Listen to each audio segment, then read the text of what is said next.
one of the COOs put his season ticket up on eBay. This is now a situation where we've got to force them out, come what may, really, because otherwise the club's finished. He could pay off all the debts, he could close it down and say, yeah, bye everyone, sorry, there's no more football club. The players were so on the edge that it would be like a flip of a coin as to what you would get. You know, there's cliches that you say in commentary, but I don't have ever heard anybody say I feel disgusted by the performance. Hello everyone and welcome to episode 11 of The Circus Upstairs. I'm James Masters, a somewhat apprehensive Leyton Orient fan and journalist. Wow, it's constantly changing, isn't it? I'm Matt Simpson. This episode I have remembered to press record.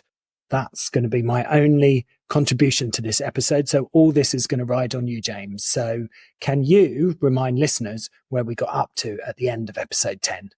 So Matt, we had 3 managers in one episode. Andy Heston-Taylor was sacked with 11 points from 9 games. His replacement was Italian Alberto Cavasan, who, despite suggesting players should play with a knife between their teeth, was sacked after 5 defeats in 7. Then his replacement, Andy Edwards, lasted 2 months before resigning and stating, "It was a very difficult environment for anyone. If you were going to be in football management, you have to have the support of your board." Meanwhile, via a gobsmacking statement from hapless CEO Alessandro Aglieri, we found out that Becchetti is refusing to attend matches anymore, that he expects the youth team to step up and prevent relegation, and that he's also open to offers for selling the club. At that point, Orient were 23rd with 25 points from 27 games. And in dire trouble and in need of a new manager. Who was manager number 10 in Francesco Becchetti's reign? Well, I think he just looked along the line to see who was left, and the lucky number came up for Danny Webb. Danny Webb, come on down. Who's Danny Webb, you can ask me? I am going to ask you, and you're on fire tonight. You don't even need me to tee you up, do you?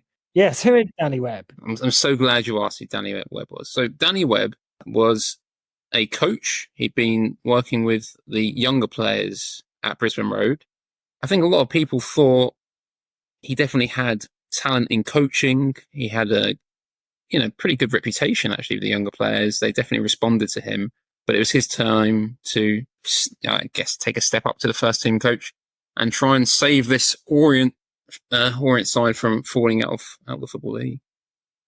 I mean, he must have just looked around the room and tried to identify who was still at the club with some coaching badges, and Danny Webb was standing in his line of vision at the time. Luckily, it wasn't Ada the kit man or Theo, the mascot.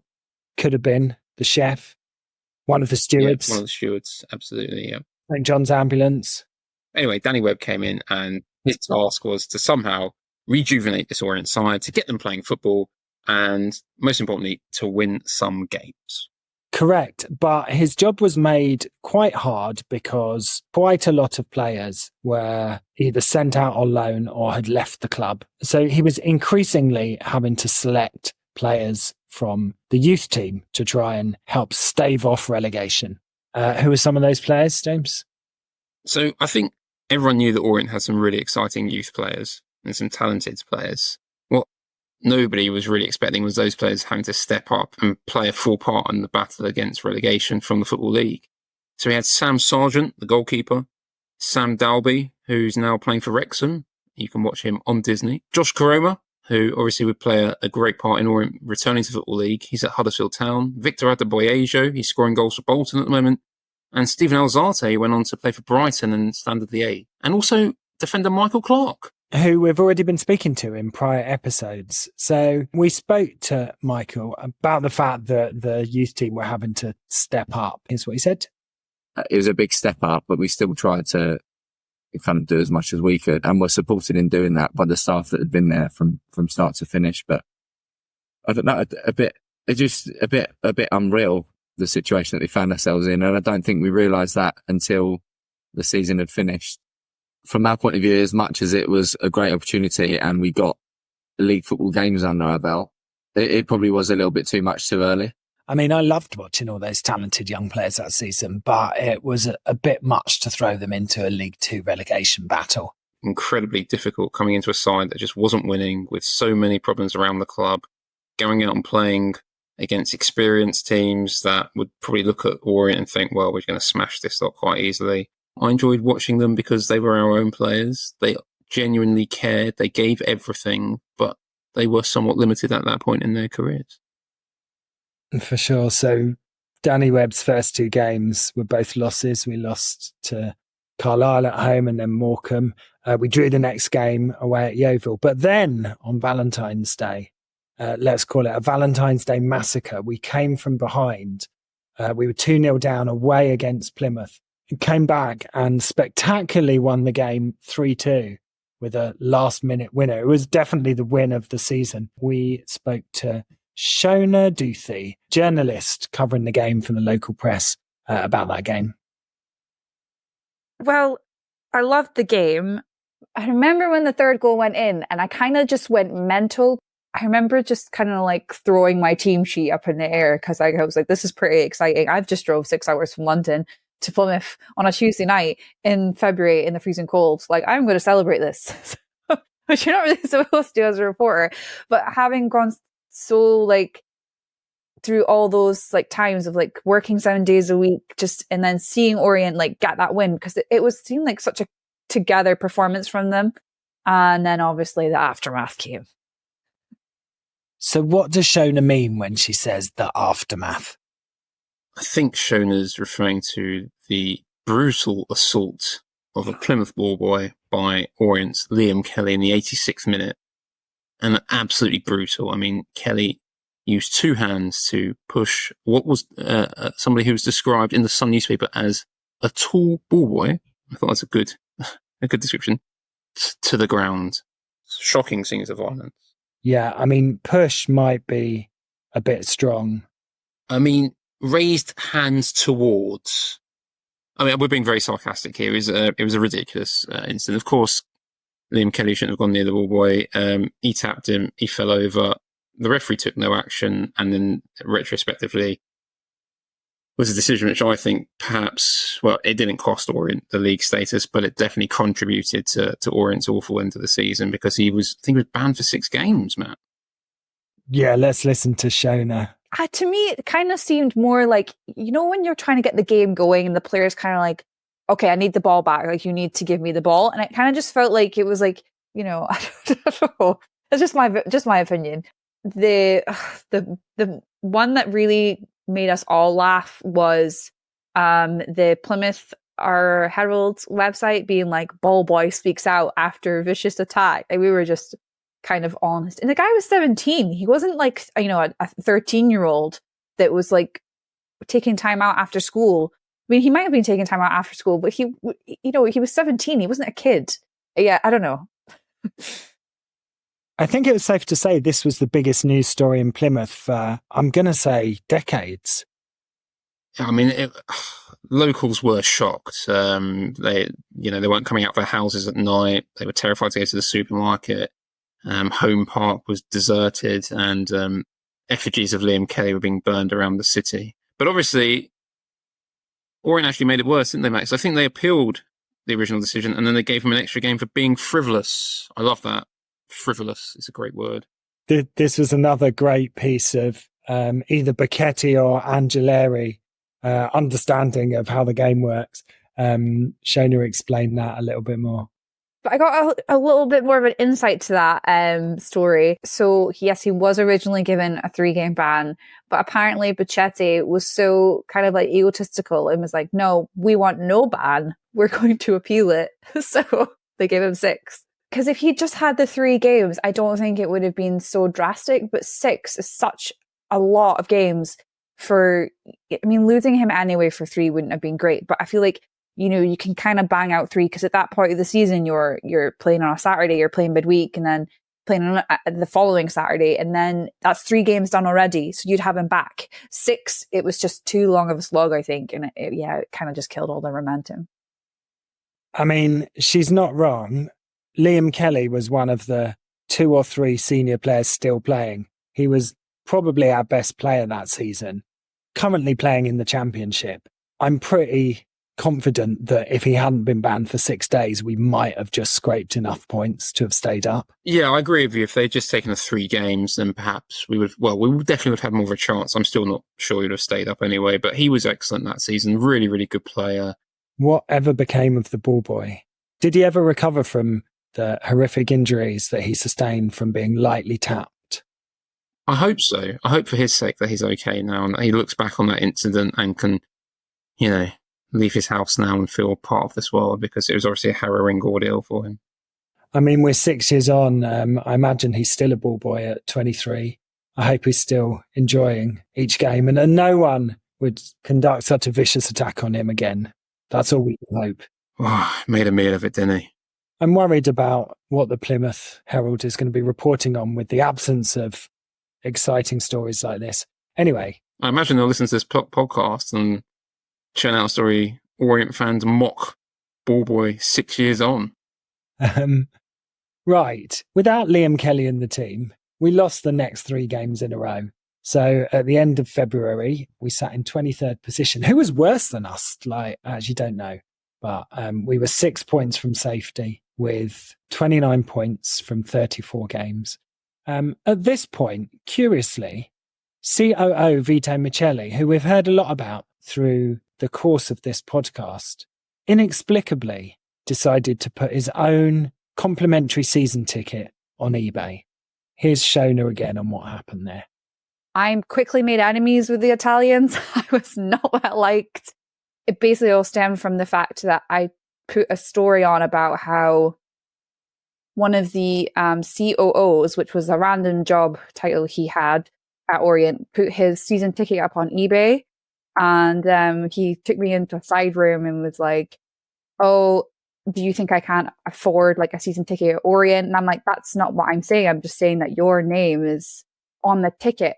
Each news that came out was just more shocking than the last. You just couldn't believe what was happening. It was kind of like I was in my own soap opera covering Leyton Orient a little bit. So the Sun newspaper also wrote this story. Actually, Fred Nathan, Orient fan, wrote this for the Sun newspaper. And Fred writes that Micelli put it on for £130. That's a rip-off. Yeah, well, obviously.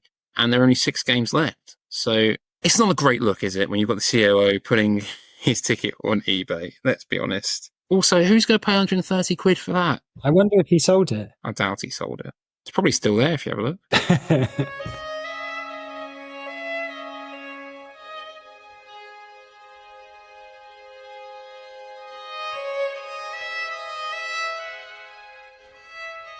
Things got much, much worse at the start of March.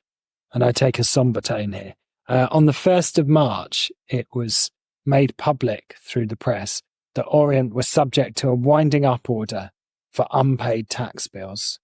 Yeah, it's one of those moments, isn't it, where you just don't think it's going to happen to your club. We've seen it happen with so many football teams over the years, and you read it and you think, "Oh, that's really sad. That's just rubbish." And then it happens to your team, and it's like, "Oh shit, that's my team." I think we always knew we were in trouble. I think we always knew that somewhere deep down that this day would come.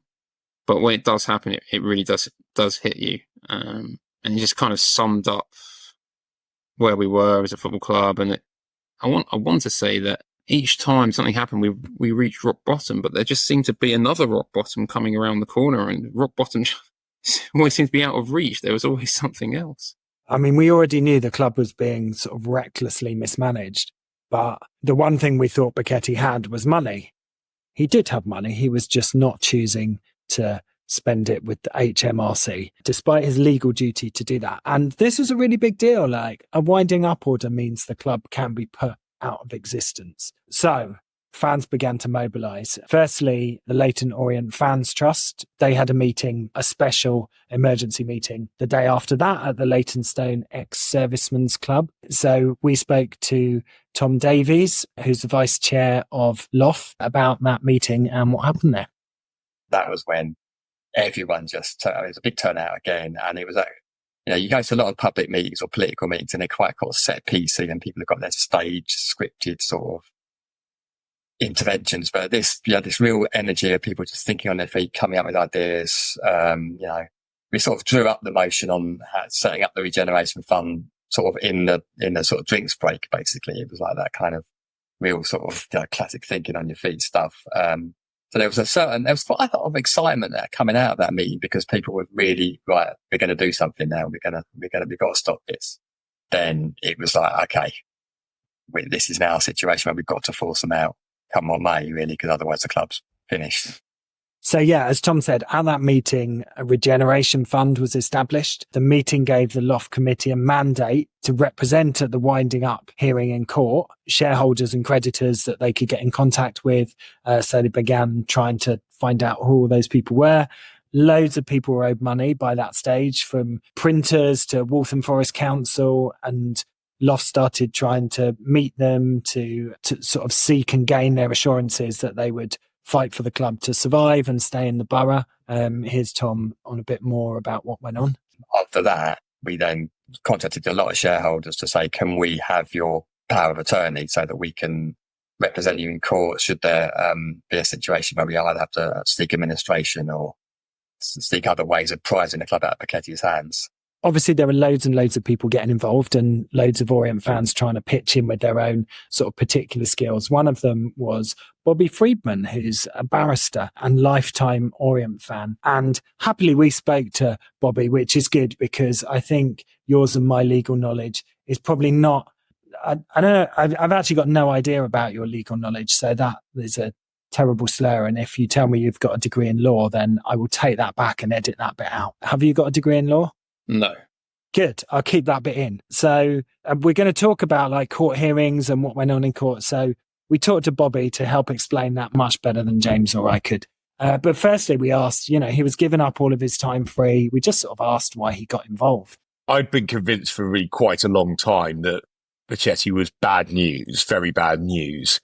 But anyway, it became obvious to me really going into that third season that there was going to be no way back and it was going to get bad. And look, I just thought, well, I'm a barrister, so I'm legally qualified. So I know a bit about how companies work and how insolvencies work.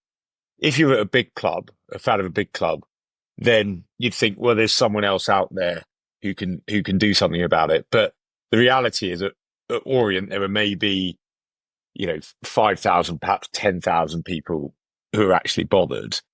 And within that, how many are bothered enough to really do something about it? And actually, it's quite a small pool of people. And that was why I ended up thinking, well, I need to do something about it. Not because I'm the kind of person that particularly wants to be involved in stuff. But I just kind of felt, well, if people don't do something, then actually it could just go to the wall. That would be it.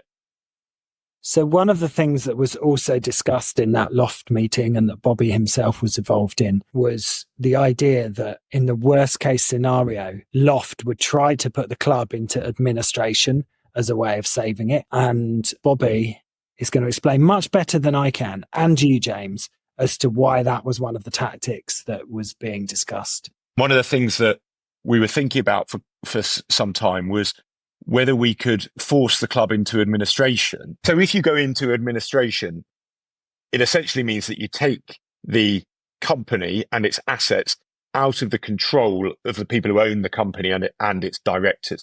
So you would appoint an insolvency practitioner, an independent person who's an officer of the court, to effectively run the company and then sell the company or its assets and get the best return possible. So that would have meant you would have had a sensible person whose interest would have been in getting the best return. So they would have sold it to a buyer. And all we wanted at the time was to sell it to anyone who wasn't Becchetti. And obviously, if you can sell it to someone who's the right person, that would have been what we wanted too. But it would have crucially taken control away from Becchetti. It would have been a very unusual thing to do. I'm not sure if a group of fans has ever done that or managed to do it, but we were ultimately having to think about every option. And as a backstop, that was our way of stopping us becoming Bury FC. No more. That was why we needed to do it. It's a very difficult thing to do when you are representing creditors who aren't owed that much money. And it's a very difficult thing to do if it's opposed by the major shareholders and and by the directors. And if they were going to turn around and pay the bills, then that would have been impossible. Now, we did talk about it, and the plans were not that advanced, but they had gone some way along the road. And I think it was more that what we were planning was that if it looked like the club was in fact going to go into liquidation, that it would be wound up, then we would be ready at that point. That point, we put it into administration. And as I say, there were also concerns in terms of points deductions about the impacts on that. And then there became a timing issue, although I don't remember all the details 6 years on. There was a timing issue that once we knew that we were going into the National League because of results on the pitch, it then meant that we might start with a points deduction if we did something like that. So that was the ripcord. That was our sort of final insurance policy. So it was there, and we would have done it if we'd had to. But fortunately, we never needed to in the end. I mean, how did you feel as a fan at the time that there was a genuine prospect that Leyton Orient Football Club might go out of existence? I was pretty angry. Matt. You know, I'm not that kind of person. It takes a lot to get me angry. Angry, worried, not just for me as a fan or for, you know, people who I love who are also fans and full supporters, but also for the people at the club, you know, not just the players, but the people behind the scenes, talking about everyone who's earning money as a result of working for Leyton Orient, whose income and livelihood is seemingly going to be under threat. I imagine it was I know it was. We all know it was a hugely stressful time for them, but it was a pretty nervy and pretty horrible time. Yeah, absolutely. Here's a view from one of those working at the club, Kitman Ada Martin. I just felt we found it was just another one of those things for a staff member. As I said, you walk into the club every day and just not know what was going to happen. And it's just like a winding up order today. And it was, they were killing the club slowly, weren't they? It's like death by 1,000 cuts. But you just had to get on with it. It's all you could do. And you just resigned yourself to what will be at the end. There's nothing anyone could do about it. The bloke weren't going to take any outside money from anyone. If he wanted to wind it up, he will. So yeah, obviously a really tough time for everyone working at the club. But conversely, I think we touched on this in the previous episode, pretty inspiring to see so many Orient fans getting involved and using their expertise to help the club and coming together and making sure that we were in the news, in the papers, people were talking about it, but people were genuinely concerned that this wonderful club could go out of existence. I helped by writing sarcastic blogs. I think at that point, we all needed something to laugh at. So thank you for that. Thank you for your service. I feel like that was a big contribution. Maybe not quite as much as Bobby Friedman, the barrister who saved us in court. So we were due in court on the 20th of March for the winding up order hearing. And let's again turn to Bobby to just really understand what could have happened in that court appearance. Obviously, the biggest concern would be that at that hearing, in theory, the club could be wound up.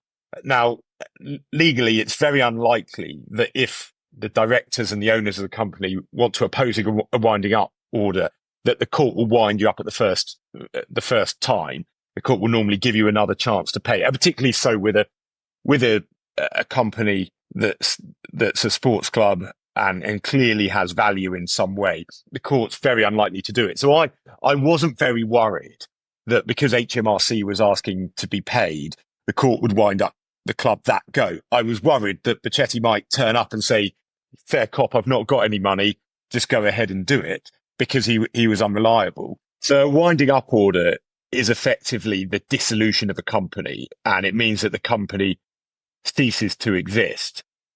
And actually, this was one of the really interesting things here, that obviously normally directors of a company want to keep it going. And when you own a company like Leyton Orient, which has goodwill in the sense of there's a value to the brand, you are in the Football League, that is obviously worth something. Anyone in their right mind wants to sell the company. They want to get some value out of it. But one of the things that became really concerning was the potential that Becchetti might just close down the company. And if you own a company, if you pay off all your debts, you can just apply to dissolve it. So if you are vindictive, and that was something that I certainly thought he might be, He could pay off all the debts. He could close it down and say, yeah, bye everyone. Sorry, there's no more football club. And there wouldn't really be anything you could do about that. So that was really worrying because, as Bobby said, I wouldn't have put it past Becchetti to do that, to just spite the Orient fans for protesting against him. You listen to Bobby talk there, and I think his view is probably representative of a lot of Orient fans at that time. Didn't trust Becchetti, didn't expect anything other than disaster, and his behaviour had become more and more erratic as his time at the club had progressed. Letting Orient be wound up and being put out of existence just to spite Orient fans for not loving him enough would have been a less mad decision than appointing Alberto Cavasin. Yes. So he could have done it. We'll never know what was going on inside his brain. He may very well have considered it. I don't know. But it comes back to the same point each time, doesn't it? A recurring theme of he wanted to be loved and the fans didn't love him. HMRC did not love him either. And on the 20th of March was the day in court. As Bobby suggested, Orient weren't wound up at that hearing. Becchetti's lawyer turned up and suggested that Becchetti was intending to pay the unpaid tax bill. So the court gave them until the 12th of June to clear that and the other debts. Lots of Orient fans turned up to the court that day. Tom Davies from Loft was there too. And here's what he said about what happened. And these things are quite dry and they're quite short, so none of the actual facts came out. You didn't get a chance of anyone to sort of come out and say, this man has destroyed our club. You waited a bit of dramatic call and only one of that. He just got the kind of adjournment, and then there's probably and there's quite a lot of, it's not always had, probably about 40 or 30 or 40 maybe, 40 fads there that we just sort of filed out and, ho-hum. What actually happened in the courtroom, I guess?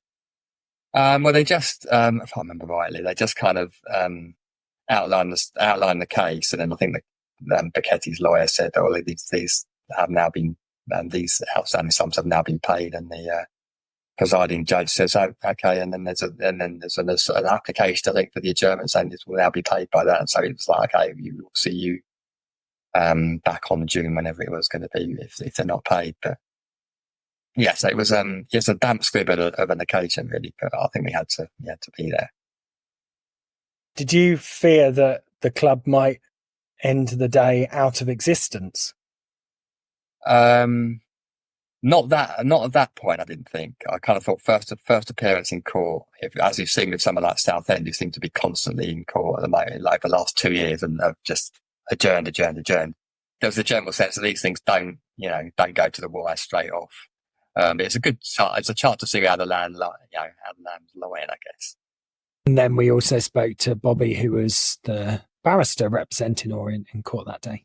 It was a bizarre day. I mean, it was one of the most memorable days of my legal career. To give you an idea, the winding up list has maybe 100 companies, and normally each one will last sort of 30 seconds, maybe a minute. And the courtroom was full. There were maybe 30, 40, 50 Orient fans in the room that day. And the atmosphere was just so different to any of those sorts of hearings that I'd previously done. And it was the bit when it came to Leyton Orient, it was a bit of an anticlimax, I imagine, for the people watching. Because as I say, even with the other questions, for us, it only lasted about 2 or 3 minutes. And as I say, as expected, we weren't wound up. But what it did do was that it gave the club, I can't remember whether it was 28 or 42 days to pay. And so it meant that we knew that we'd be back in court. And that is a much bigger deal, because when you have your second time, if you can't pay a second time, sometimes the judge really does just say, well, tough luck, you're out of time and I'm winding you up. So it kind of put a deadline on one way or another things being resolved. But as Bobby says, this definitely wasn't the end of it. Orient were scheduled to appear back in court on the 12th of June. And here's Tom's take on how he felt after proceedings had ended. So we were a little bit deflated, really, in some ways, by the fact that he was paying his debts off at the last minute, because it meant you actually lose a bit of leverage, because suddenly he's in complete control again, and he's not. The debts aren't something that you can kind of use against him. So that was kind of a frustrating thing, especially because there was, you said he was going to pay off, he was going to settle all the debts. You kind of, no one really believed him at that point anyway. And there was absolutely no sign of any change for the better in the way the club was being run day to day.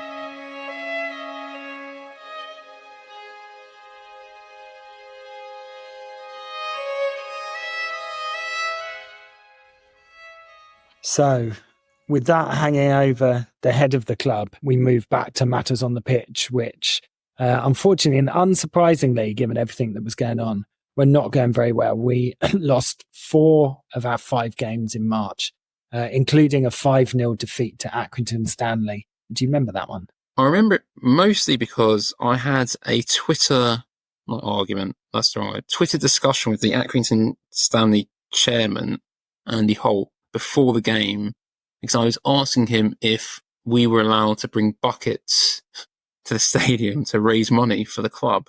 And initially, that request was denied. We had a discussion, he relented, and we were allowed to take buckets. And in exchange, we gave him 5 goals that evening. So we spoke to Dave Victor, BBC journalist covering Orient, about that game in particular and the conversation he had with his co-commentator, Matt Hiscock. I can remember Matt said, I feel disgusted by that performance. And, there's cliches that you say in commentary. And I don't have ever heard anybody say, I feel disgusted by the performance. Danny was clearly shaken. And there were 1 or 2 players that didn't deserve their wage. And we're not talking about the kids. They just didn't turn up. And what was so sad about that is that up until then, the kids were working so hard, and it looked as if there was going to be this light at the end of a very, very dark tunnel.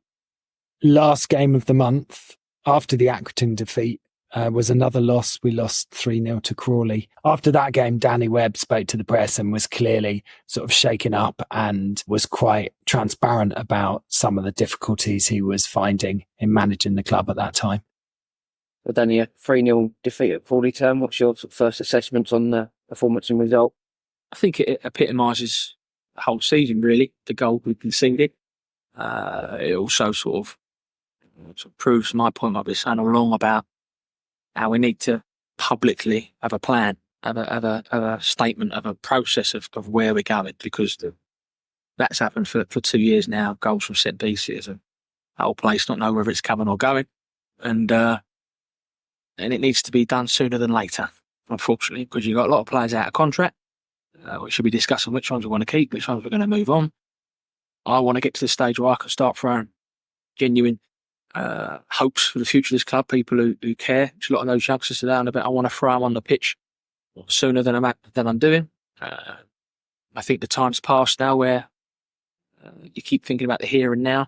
I think it is what it is. I said it even during the good performances and the good performances we've had.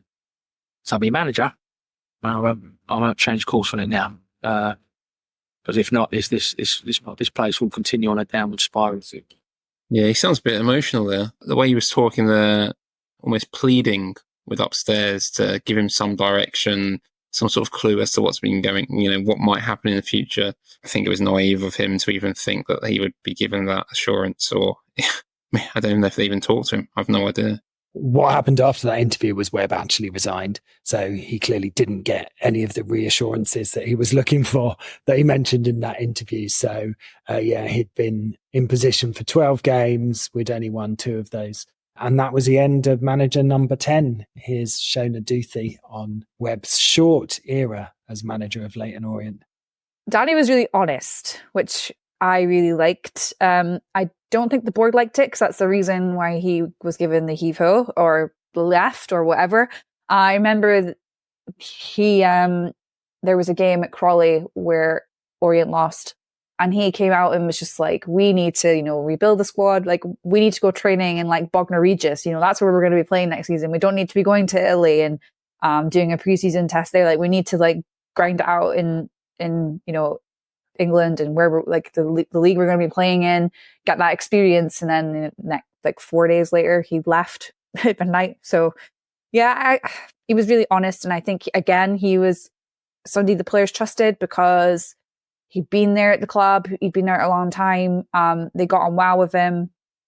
He saw some brilliant wins, like that one in Plymouth. So yeah, I think I was quite enjoying time under him, but then it just kind of, I always just felt like I'm kind of not going to get too attached to a manager because I feel like there's going to be a new one coming in the next few months.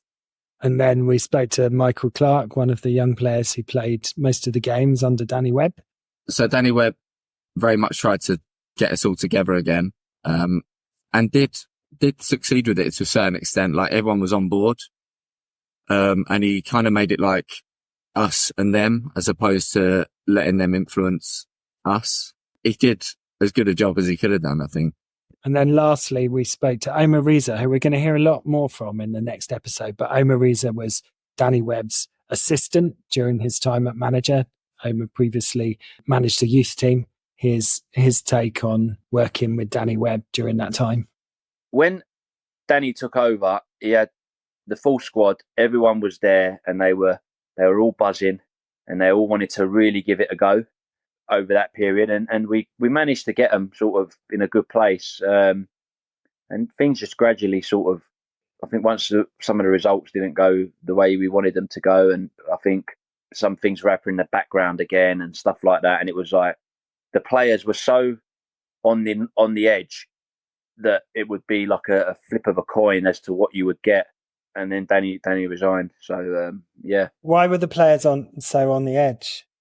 I'm really not sure. I think obviously because of all the problems that was going on, I think there was players potentially leaving the club that didn't want to play.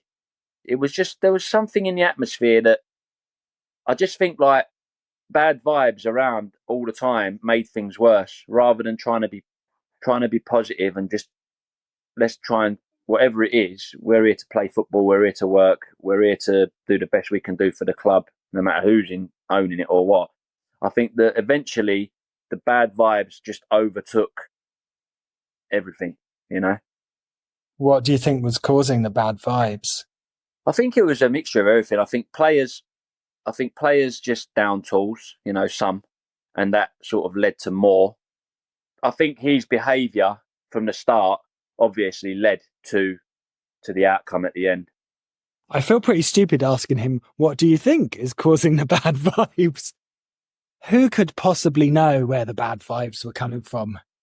Still a mystery, Matt. We're still trying to dig. I know. Do you think we'll get to the answer by the end of this podcast series? Well, who knows? We'll have to do another series. It's a real whodunit, isn't it? This is like Serial, isn't it? Where are the bad vibes coming from? Who could possibly be responsible for the club being bottom of the table in League Two and about to go out of existence? Wasn't my fault. It wasn't your fault. I don't think anyone was suggesting it was your fault, James. Well, you say that, but that season I went to 17 home games and we lost all 17. I've still got the season ticket because sometimes I like to look back on it and think, wow, that really happened. Yeah. To be honest, we only won a handful of home games that season. So that isn't statistically that unlikely. But you are unfortunate that you weren't there for the handful of games that we did win. Yeah. I'm not sure that translates into actually blaming you for this whole situation, but... Thanks, I appreciate that. That's all right. Is it playing on your mind? Has been. Ultimately, what we found out through all this investigative journalism that we've done, Matt, is that it was actually Shona's boyfriend's fault. According to Alberto Carasan. That was a good red herring in our whodunit, wasn't it? People might have been thinking, oh, maybe it was him. Well, I think a few people I've spoken to will certainly be fooled by that. Yeah. But there may be twists and turns yet to come. Maybe Orient will get out of this, Matt. Who knows? Maybe they will. I also asked, Danny Webb resigned, right? So, it was pretty obvious to surmise why he might have done that. But I just directly asked Omar what his take on that was. Well, there was obviously discussions about whether Danny was going to stay or for the following year or whatever it was he was wanted to do with the club, and me to continue to assist. Whether we went down or whether we stayed in the league. Well, staying in the league was always going to be difficult, but stay in the league. And then I think it got to a point where Danny, he just decided he'd had a chat with the chairman, wasn't happy about certain things. And there was a talk of takeovers and stuff like that going on at the time. And I think he decided, you know what, it's not happening. I'm going to sort of I'm going to resign, and that's what he done. I mean, his position was just clearly untenable, right? Yeah, by that point, untenable. The results were horrendous. I think Omer referred to it in his interview that some players are down tools. The kids were being left out there to do it by themselves. And as you can imagine, it wasn't really happening. Danny had been quite transparent and clear in what he wanted for the club and what he thought should happen next. It appears he never received those assurances and didn't like what he heard, if he heard anything at all. And 2 wins in 12 games, I'm not surprised that in the end he decided that he couldn't last much longer. If they'd have offered the job to you at this point, would you have taken it? 100% yes. Absolutely. Yeah. I think, I would absolutely have done it. One of my dreams always to have managed Orient. How would I have done in that role? I think I would have saved us, yeah. How? Out of interest. I think I would have just been a really good man manager, would have motivated them.